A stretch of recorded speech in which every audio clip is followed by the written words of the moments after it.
بسم اللہ الرحمن الرحیم۔ السلام علیکم پیارے بچوں، آپ سب کیسے ہیں؟ امید ہے آپ سب ٹھیک ہوں گے۔ آج ہم اردو کا سبق نمبر 1 حمد پڑھیں گے۔ حاصلات تعلم میں دیکھیں، سبق کی تکمیل کے بعد آپ اس قابل ہو جائیں گے کہ سنی ہوئی چیزوں کی تفہیم کر کے بتا سکیں، حافظے میں موجود نظم اور اشعار لے اور آہنگ سے پڑھ سکیں، شعر پڑھ کر اس کا مفہوم لکھ سکیں، رموز و اوقاف ختمہ سکتہ کا استعمال کر سکیں۔ سوچیں اور بتائیں، اللہ تعالیٰ نے یہ حسین دنیا کس کی خاطر تخلیق کی ہے؟ کن کن چیزوں کی وجہ سے دنیا خوبصورت نظر آتی ہے؟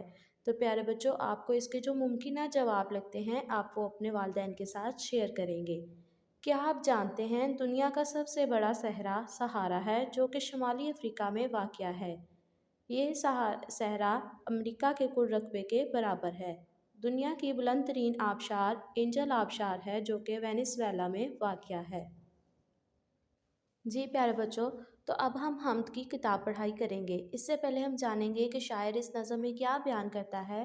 شاعر اس نظم میں اللہ تعالیٰ کی تخلیقات کے بارے میں بتاتا ہے کہ اللہ تعالیٰ نے اس دنیا کو خوبصورت نظاروں سے سجایا ہے۔ تو پیارے بچوں، اب ہم اس کی کتاب پڑھائی کریں گے۔ تلفظ سیکھیں۔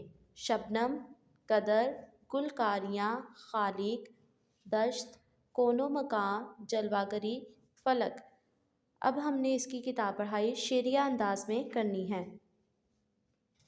خدا سب کا خالق ہے کون و مکان میں، یہ گلکاریاں جس قدر ہیں جہاں میں، فلک چاند سورج یہ روشن ستارے، پہاڑ اور دریا یہ دلکش نظارے، پہاڑوں سے گرتے ہیں پانی کے دارے، کہ شبنم نے پھولوں کے چہرے نکھارے، خدا سب کا خالق ہے کون و مکان میں، یہ گلکاریاں جس قدر ہیں جہاں میں، خدا کی ہر ایک سمت جلوہ گری ہے، کہ نوری فضاؤں سے دنیا بری ہے، ہر ایک دشت شاداب کھیتی ہری ہے، یہ سب میرے مالک کی کاریگری ہے، خدا سب کا خالق ہے کون و مکان میں، یہ گلکاریاں جس قدر ہیں جہاں میں، زمیں کا ہر ایک ذرہ چمکا ہوا ہے، وہ دیکھو کہ سورج بھی نکلا ہوا ہے، جدھر دیکھیے نور پھیلا ہوا ہے، خدا ساری دنیا پہ چھایا ہوا ہے، خدا سب کا خالق ہے کون و مکان میں، یہ گلکاریاں جس قدر ہیں جہاں میں۔ تو پیارے بچوں، اسی طرح آپ نے شعری انداز میں اس کی کتاب پڑھائی کرنی ہے اور اہم الفاظ کے معنی یاد کرنے ہیں۔ یہ نظم کس نے لکھی ہے؟ یہ نظم غنی دہلوی نے لکھی ہے۔ ہم نے سیکھا، اللہ تعالیٰ نے اس کائنات کو انتہائی خوبصورت بنایا، دنیا کی ہر شے اللہ تعالیٰ کی قدرت جھلکتی ہے۔ تو پیارے بچوں، آپ نے اس کو اچھے سے پڑھنا ہے۔ ٹھہریں اور بتائیں، اللہ تعالیٰ کی قدرت کی چند نشانیاں بتائیں۔ اللہ تعالیٰ کی قدرت کی چند نشانیوں میں ہم بتا سکتے ہیں کہ چاند، سورج، زمین، آسمان وغیرہ شامل ہیں۔ زمین کا ہر ایک ذرہ کس وجہ سے چمکا ہوا ہے؟ جیسے کہ ہم نے کتاب پڑھائی میں جانا کہ زمین کا ہر ایک ذرہ سورج کی روشنی کی وجہ سے چمکا ہوا ہے۔ جی پیارے بچوں، تو اب ہم حمد کی مشق کریں گے۔ نئے الفاظ، دیے ہوئے الفاظ کے معنی سمجھیں۔ الفاظ معنی دیے گئے ہیں آپ نے ان کو اچھے سے پڑھنا اور یاد کرنا ہے۔ جیسے کہ پہلا لفظ ہے خالق، پیدا کرنے والا، دشت جنگل، غیر آباد علاقہ۔ تو پیارے بچوں، اسی طرح آپ نے باقی کے الفاظ معنی پڑھنے اور یاد کرنے ہیں۔ سرگرمی نمبر 2 ہے آپ نے کیا سمجھا؟ کالم الف کو کالم ب سے ملا کر مصرعے مکمل کریں۔ جیسے کہ ادھر دیکھیں، فلک چاند سورج یہ روشن ستارے۔ تو اسی طرح آپ نے جب کتاب پڑھائی اچھے سے کی ہوگی تو آپ ان کے مصرعے ایک دوسرے سے ملا کر مکمل کرنے کے قابل ہو جائیں گے۔ سرگرمی نمبر 3، نظم کے مطابق درست الفاظ لکھ کر مصرعے مکمل کریں۔ پہاڑوں سے گرتے ہیں ڈیش کے دارے، پانی کے دارے۔ تو اسی طرح آپ نے پیارے بچوں درست لفظ لکھ کر مصرعہ مکمل کرنا ہے۔ جی پیارے بچوں، تو سرگرمی نمبر 4 ہے دیے ہوئے سوالوں کے جواب لکھیں۔ اس کے لیے ہم اپنی کاپی ریڈی کریں گے۔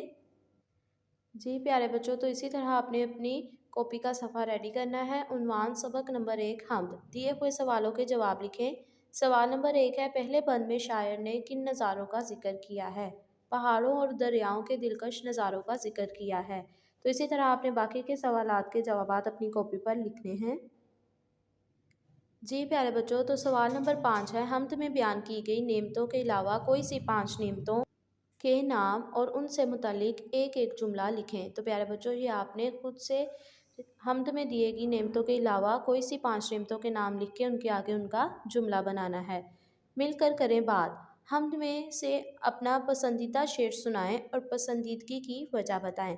تو پیارے بچوں آپ نے بتانا ہے کہ آپ کو حمد کا کون سا شعر اچھا لگا ہے اور کیوں اچھا لگا ہے، یہ بھی آپ نے اپنے والدین کے ساتھ شیئر کرنا ہے۔ سرگرمی نمبر 6 ہے لفظوں کا کھیل۔ دیے ہوئے الفاظ کے حروف الگ الگ کر کے لکھیں اور آخری حرف سے اللہ تعالیٰ کی بنائی ہوئی کوئی سی 2 چیزوں کے نام لکھیں۔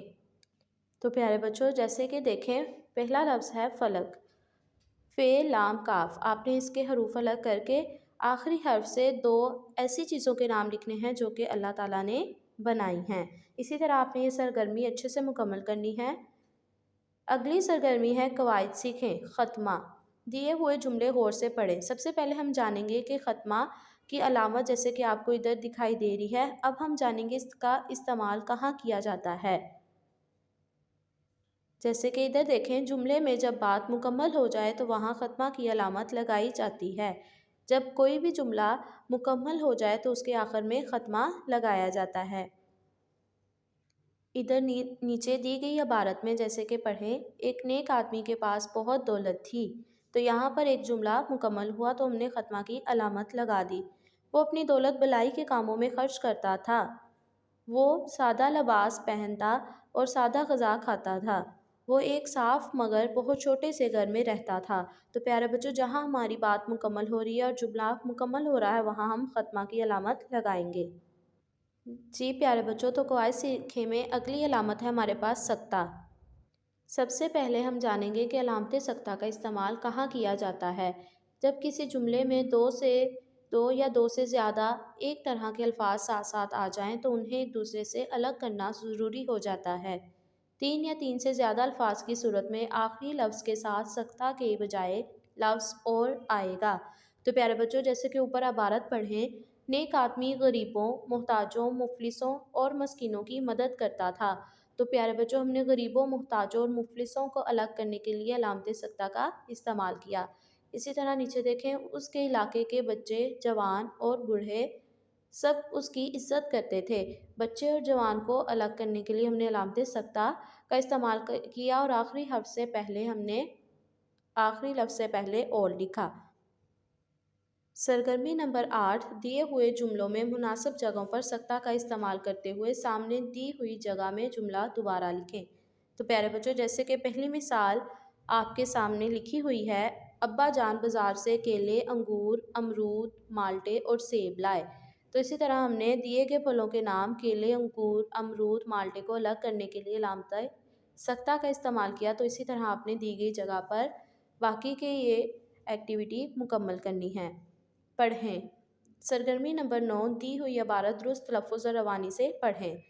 تو پیارے بچوں آپ نے یہ اچھے سے اس کو پڑھنا ہے، اس پیراگراف کو، اور اپنی والدہ کو سنانا ہے۔ کچھ نیا لکھیں۔ تو یہ آپ کا ہوم ٹاسک ہے۔ ہمارے لیے اللہ تعالیٰ کی سب سے بڑی نعمت ہمارے والدین ہیں۔ اس موضوع پر ایک پیراگراف لکھیں۔ تو پیارے بچوں آپ نے یہ اپنی رف کاپی پر اچھے سے لکھنا ہے۔ جی پیارے بچوں تو اس سبق کی تمام سرگرمیاں حل کرنے اور یاد کرنے کے بعد مجھے امید ہے کہ آپ کو اس سبق کے حاصلات تعلم حاصل ہو گئے ہوں گے۔ اپنا بہت سا خیال رکھیے گا۔ اللہ حافظ۔